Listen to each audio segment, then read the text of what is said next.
بسم اللہ الرحمن الرحیم۔ السلام علیکم۔ اللہ اپنے اس بندے کو یاد کرتا ہے جو یہ کلمات پڑھتا ہے۔ یہ کلمات عرش کے گرد گھوم کر اپنے پڑھنے والے کو یاد کرتے ہیں۔ ناظرین، جو بندہ یہ کلمات پڑھتا ہے تو ہر بار وہ صدقہ کے طور پر اس بندہ کے نامہ اعمال میں لکھ دیا جائے گا۔ ہر کلمہ ہر بار جب بھی پڑھا جائے گا 1000 نیکیاں لکھ دی جاتی ہیں یا 1000 گناہ معاف کر دیے جاتے ہیں۔ تیار گھوڑے اللہ کے راستے میں وقف کرنے کا ثواب ملتا ہے۔ یہ کلمات جنت کے پودے ہیں اور یہ کلمات نبی صلی اللہ علیہ وآلہ وسلم کو سب سے زیادہ محبوب تھے۔ زمین و آسمان کے درمیان موجود خلا نیکیوں سے بڑھ جاتا ہے۔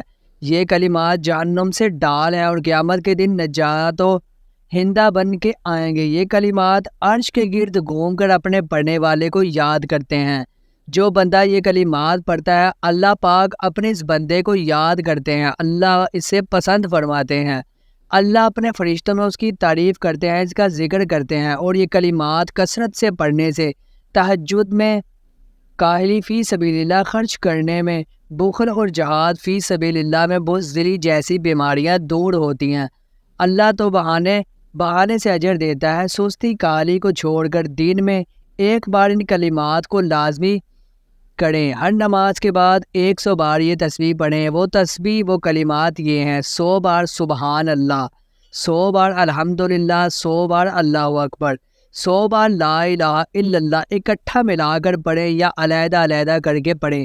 جو بندہ یہ کلمات پڑھتا ہے وہ زمین پر سب سے زیادہ اللہ کا پیارا بندہ ہو جاتا ہے۔ جو بندہ یہ کلمات پڑھتے اللہ اس پر محتاجی اور رزق کی تنگی کا، بیماریوں کا، پریشانیوں کا دروازہ ہمیشہ کے لیے بند کر دیتا ہے۔ تو آپ اس عمل کو لازمی کریں، اسے شیئر کریں، ویڈیو کو لائک، چینل کو سبسکرائب کریں۔ جزاک اللہ خیر۔